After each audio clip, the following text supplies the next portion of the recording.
Under the theme, The Way Forward, the Bahamas Budget 2022 presented to the House of Assembly on May 25, 2022, by the Minister of Finance and Prime Minister, the Honorable Philip Davis, describes, according to Mr. Davis, his administration's strategy to continue to rescue the economy and put the country firmly on course to economic development and growth.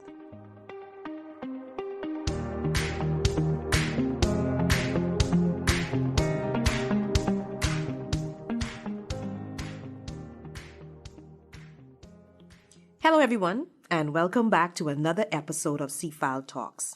I am Pamela Ferguson, Vice President of Investments here at CFAL, and joining me in studio today are Lachelle White, Investments Manager, and Angelo Butler, Senior Analyst here at CFAL.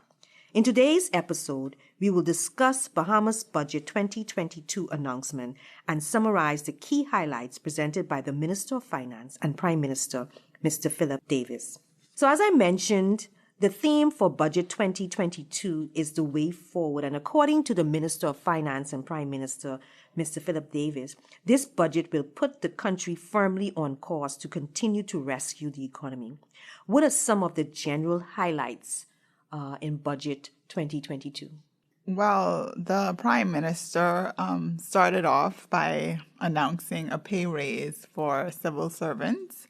And then in subsequent days, they came back and said that the increase of the minimum wage, would also be extended to the private sector. The budget was focused on giving Bahamians relief in this time of high inflation and, fuel prices have gone up, food prices have gone up. And the Prime Minister basically said that he wanted to help Bahamians during this time. And so he also announced some decreases in customs duties, an increase in the exemption amount for real property tax. But basically, I think he started off the bat with the increase in minimum wage. We don't have much details on it yet. It may be somewhere between $250, but we don't know yet. The government mentioned that they are waiting for negotiations with the union. Yeah, I think overall, I believe it was a social budget. It looked at providing support and assistance to those in need. So, there's not a lot of real, I would say, large policy changes or direction changes per se in terms of infrastructure or anything like that. He mentioned 3 central priorities, which were to help with the cost of living crisis. And so you see in some of the stuff Lachelle mentioned, the increase in minimum wage, some duty reductions, some increased exemptions on things like real property tax. Also the creation of jobs and opportunities in some sectors of the economy. And I think we'll get more information on that as the budget is debated. And lastly, to address various security issues to make communities and homes safer. So those were the 3 central priorities. But, largely put, I would say, and it's important to understand that a lot of the government budget is relatively fixed in terms of salaries and pension payments. So the government only has a really small allocation where they can really make changes on the capital expenditure side. So for the most part, I would say it's, most of the status quo with a bit of increased social assistance given the environment. Yeah, I particularly like how he outlined the 3 priorities, like you mentioned, Angelo, cost of living, jobs and expansion, and also security issues. So I liked how he itemized those, and I think he hit the ball out of the park as it relates to the cost of living in trying to alleviate the burden and the pain that a lot of Bahamians are experiencing as a result of the costs of living. And in the other areas, I guess we will get into those areas as we proceed in the podcast. So let's discuss, though, some of the economic highlights in Budget 2022. I think you saw a summary of, how the economy was performing. Of course, the government, spoke largely about their time and since their time in office, how things have grown, how tourism have, we have seen some recovery. There's always room for improvement. We're still a long ways from pre-pandemic levels. So you saw some, summarization of that. You also saw how revenue performed, how expenditure is performing. You also see in the budget the projections of, next year and how the economy is expected to grow, where GDP will be, debt to GDP, and all of those. So, they gave a nice summary, I think, of where we've come from, where we are. And like I said, we'll probably see more of where we expected to go, what will be prioritized from an economic perspective going forward. Yeah, they did also mention the decrease of VAT from 12% to 10%. And the Prime Minister did state that, unfortunately, it came at a time of very high inflation. So persons were not able to experience the benefit of that tax decline because prices basically just went up almost simultaneous with the tax decline. But yeah, they basically gave an overview of what this current state of the economy since last year. I think it was a difficult comparison because, we're coming out of the pandemic. So, of course, everything should be going up. And we have seen increases and improvements in tourism numbers, which have caused, of course, an increase in revenues. But I think that we still have a way to go with controlling expenses and controlling our overall debt. Yeah. The Prime Minister did say that the reason for reducing the VAT from 12 to 10% was to reduce the overall tax burden on Bahamian. But I think this is a zero-sum game situation here because later down in his communication, he also spoke about how even though they reduced the VAT rate, they still increase the VAT receipts. So which means that, yes, reducing the VAT rate overall, and I agree with that, overall to 10%, and I've said this many times, I think it should stay to 10% and not be increased. But in reducing the VAT rate, it brought relief to some persons, but then adding it on to those items, those breadbasket items, those necessities that we all need. I remember watching Sesame Street, and they would, when you had that example a loaf of bread, a container of milk, and a stick of butter. These are all essential. But the fact that the government now can say that, hey, we reduce VAT to 10%, but our VAT receipts overall increase, it means that, someone is suffering while the government is excited. So I think it's a zero-sum game, and I think it is having an impact on a lot of persons who need those breadbasket items. And I think hearing the Prime Minister as well explain that, it's always mentioned about the bread. But like you said, there are other things, the medications that people really need and other foods that were, people need. I thought the government would have caved and actually reduced it, remove it from those items again to, keep some sort of goodwill with the Bahamian people. But then I also saw where the government said that they were reducing duty on items so that hotels can benefit in some form. And, it's kind of contradictory because you're saying the hotels are benefiting from, the exemption on the breadbasket on bread, but now you're giving them other duty exemptions that, so you're kind of penalizing, average people to try and target them when I think you could probably just target, I don't know if you could consider something, have retail bread for individuals and commercial bread somehow for hotels as opposed to just making everyone pay to try and target this one sector. But like you said, overall, prices are up. So if the government is charging a lower tax on a higher tax base, then just naturally the revenue will continue to increase. So, the government will feel good about the revenue, but like you said, it is coming from someone and people are feeling it. And also, I know they mentioned about how, the restaurants and hotels were getting exemption for bread.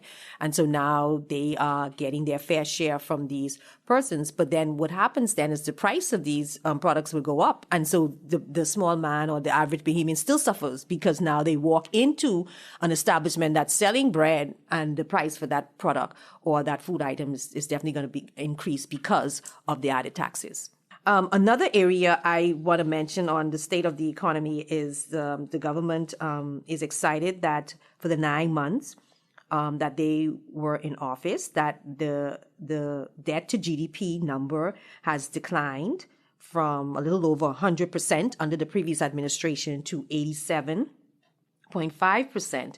So I wanted to see if debt had slowed, like maybe debt went down, and so that's why this number is looking so good. And what I saw was that actually borrowing increased, but our GDP was increased as well to 11.2 billion compared to the 9.9 billion during the time of the previous administration at the end of 2020. So I think we have to be very careful about that. I've seen successive administrations, when the F&M in the previous administration came to power, they did adjustments to that GDP number, and that was increased. And it made all of the debt ratios look better. And I've read something where there are some adjustments that are going on now. And then you making these debt ratios look better. And it could deceive people into thinking that our fiscal position is better when it's actually not, because we are continuing to borrow, but we are just adjusting that bottom number. Now, when that bottom number goes up because of growth and development in the country, that's a good thing. But if that bottom number is just going up because of some adjustments that are being made, I think that can create a problem down the road. So our debt to GDP number is looking better primarily because of adjustments. Yes, there may be some growth because the economy is opening up now and people are working and economic activity is continuing. But how much of that GDP number is really because of that, and how much of that is because of the adjustments done by the technocrats? I think that's important to look at. So what are some of the strategies in Budget 2020 that are intended to rescue the economy? They mention, Prime Minister Davis mentioned that they would be increasing real property tax collection and compliance. And they also mentioned growth in fees and improved VAT performance. So basically, they're planning, it seems to me, in my opinion, that they're planning to rescue the economy based on taxes and not really any sort of specific growth measures. And that is not going to be sustainable in the long term. So I didn't see anything that really stood out to me. They did mention that they were increasing real property taxes, the minimum amount to 120, from 60,000 to 120,000. But again, I don't think that's going to garner any sort of exorbitant revenues to improve our fiscal position. So I think that we do need growth. There was not much focus on growth. It was just sort of we're adjusting taxes here and there, we're reducing duties here and so forth, but nothing really to come out and say, this is, we're putting this plan in place and this is going to help growth. And because growth really is what you need to rescue this economy. You can't rely on taxes. Yeah, and I think, like I said, it's pretty much a, status quo with some slight adjustments, a bit more increase in taxes on those who can afford it a bit more, to provide some relief to those who are in need right now. And I mean, we have to acknowledge that we are in a very difficult time. So I think the government is trying to keep the economy, I guess, open and coming back and, not trying to disrupt anything that could possibly trigger something that sets us back. So I think they're trying to, and this is probably the way governments are looking around the world. We're trying to keep afloat right now until the broader economy, the global economy catches itself, all of the inflation starts to subside, and then we can get back to some sort of normalcy.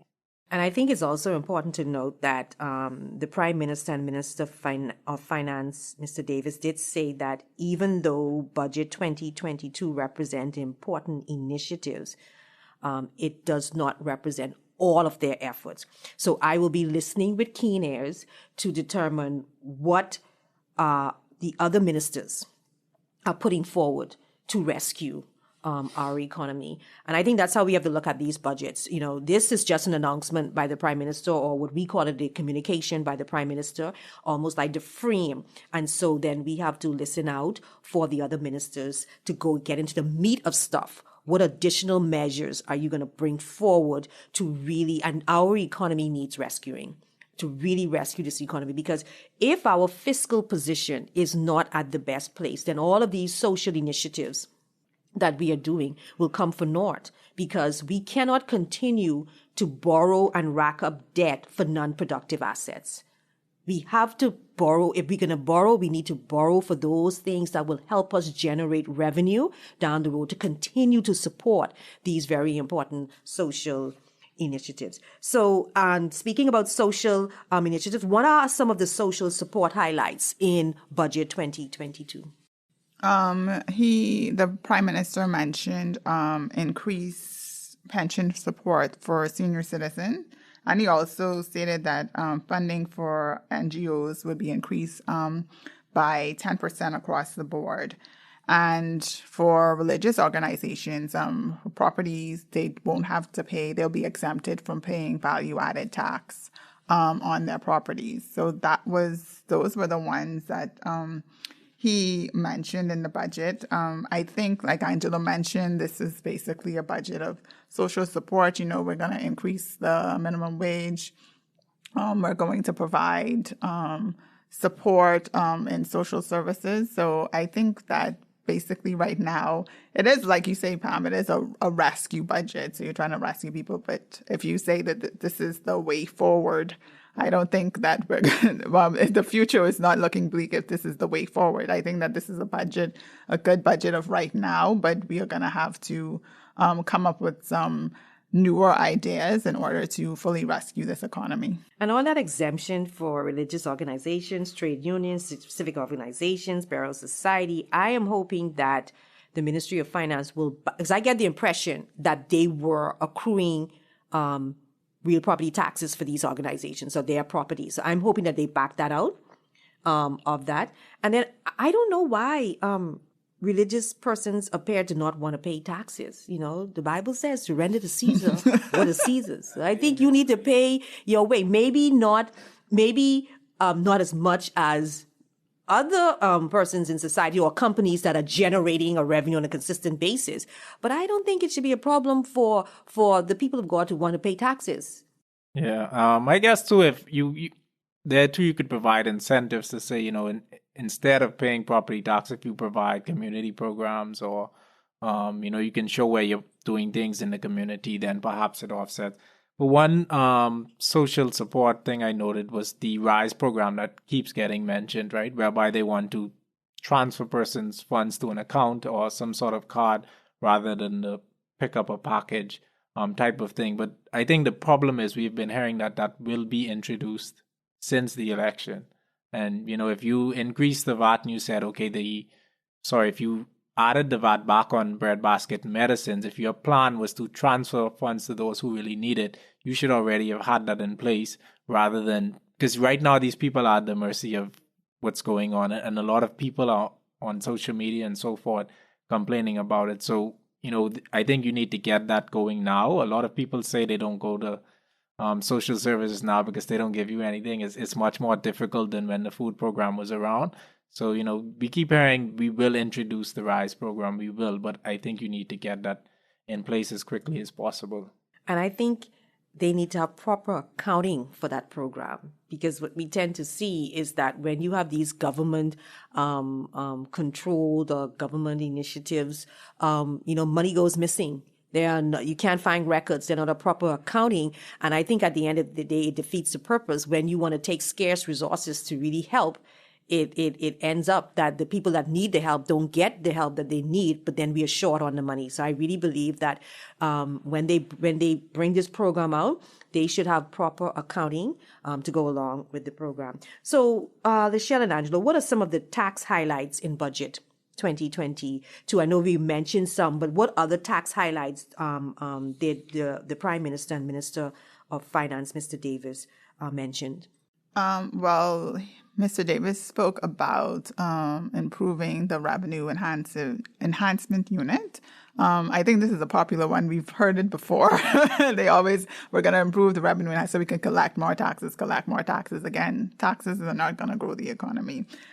But they are going to improve the revenue enhancement unit. They're going to also impose the 75% tax on the assessment for high-end properties, which are exempt from property taxes. He mentioned that properties that are in a rental pool.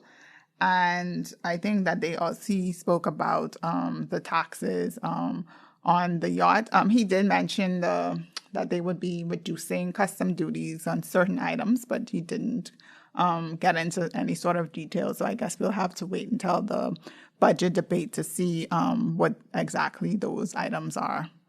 And there's also you saw information about not exemptions, but whereby the government would provide up to 40K in terms of a refund on any sort of construction services for first-time home ownership, or even renovations. You also saw an increase in the exemption for your property tax from 250K to 300,000. One issue that I want to make note to, and I think it goes back to these ambitious projections. So what was mentioned was that revenues up to March 2022 stood at $1.84 billion. And they're projecting that by the end of this fiscal year, which is June 2022, that revenues will be $2.45 billion. That is aggressive. So they are projecting that they're going to collect about $600 million in this last quarter. I think that is really aggressive. And I think we have to be careful of these aggressive forecasts, because if you don't make it, you're already locked in your spending. And so that deficit that you're telling us that we will get at the end of this fiscal year is probably going to be much higher or higher than it is. And I think that's one of the big problems. The spending, we always look at the revenue side, and we know there's variability, but we have these consistent increases in spending. And I do know that the government, because they brought another resolution to borrow some additional funds in the current fiscal year, and they said that a lot of that is due to arrears from the previous administration. So we hear this every 5 years, that the previous government left us a lot of bills, and they also want to bring forward some arrears from the next fiscal year. And so it is a scary thing, the fact that the expenditure consistently goes up, and we have these revenue measures and aggressive projections, and when they're not met, they have real world consequences on us. Definitely. So what are some of the job and business support highlights mentioned in Budget 2022? Mr. Davis mentioned that there would be small business support of about $50 million per annum. And this would be via entities including the Bahamas Development Bank, the AIC, the Venture Capital Fund, as well as the Small Business Development Center. And he also mentioned to increase capital market access for businesses, that they would provide funding, because normally banks don't really provide funding for small and medium-sized enterprises. And he also mentioned the increase of circulation of the sand dollar, which is the Central Bank of the Bahamas' currency. And basically, I guess that would serve like the underbanked businesses, especially in the Family Islands, where a lot of the larger banks have left. That would be a way for them to collect sand dollars. It would be a cheaper way for them to transact, to make business transactions.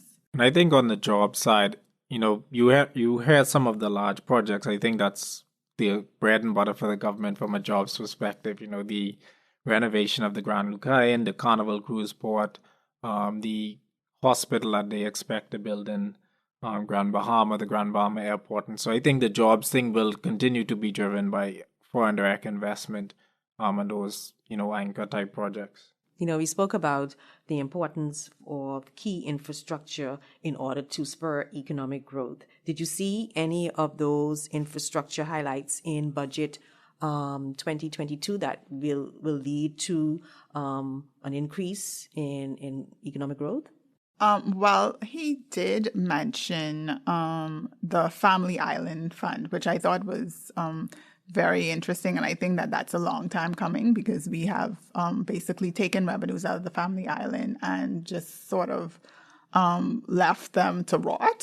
So this, I mean, it may sound harsh, but he mentioned that they would be taking up 10% of the revenue collection. I don't think it's enough, but it's a start. And putting that in a trust, and that would be specifically used for the family island development. And I liked that concept. However, he didn't give much more details than that. So I think that's the issue with the government. They announce these projects, but then you hear, oh, we started this, but you never get any reports. You never get anything. Well, how is this doing? But I think that was interesting. He also mentioned building a new prison, and I guess that would create jobs.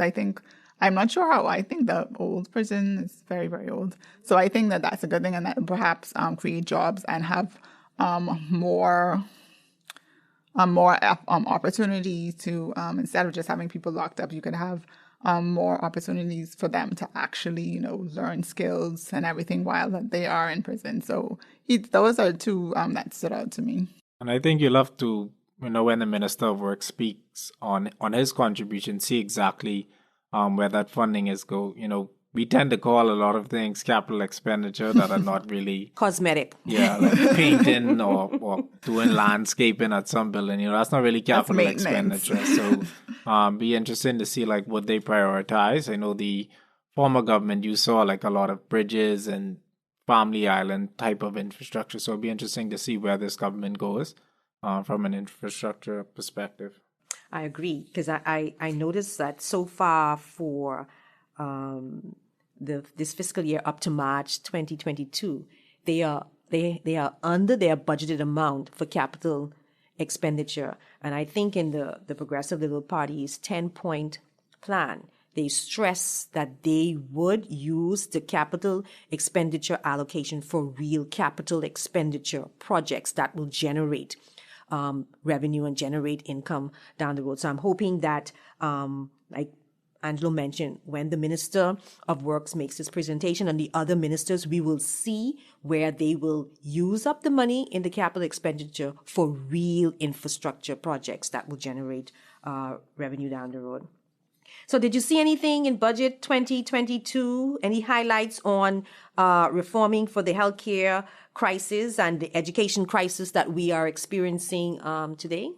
Well, he mentioned insurance for catastrophic healthcare, but I think that on the flip side of that, you should also focus on preventative healthcare so that it doesn't get to the point where people have catastrophic diseases. So he did mention that. I didn't really see anything else. I know that they're planning on building the hospital in Grand Bahama. But again, sometimes we announce these things and then you don't really see how they pan out, or you don't get any real sort of updates on them. So it's a wait and see. Yeah. So, and it'd be good to see, I guess, too, we'll see when the Minister of Health discusses this, how the renovations at PMH are progressing as well.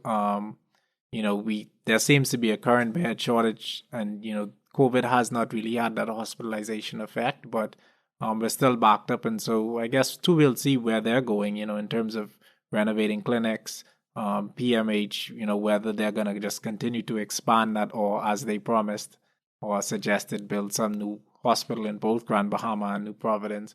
But you're also seeing, Doctors Hospital rapidly expanding all throughout the country. And so, what does the government do? Or is there any sort of partnerships and stuff to deliver better healthcare?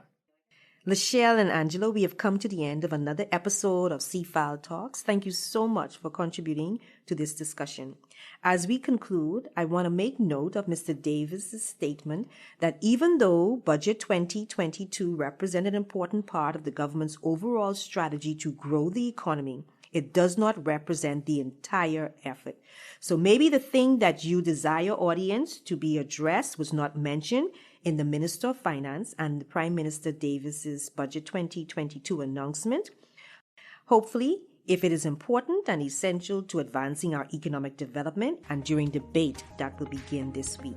Thank you, audience, for tuning in. If you enjoyed this podcast episode, please send us a note at info@cfal.com or visit our website at www.cfal.com and show your support. Thank you, CFAL, for sponsoring this episode. Until next time.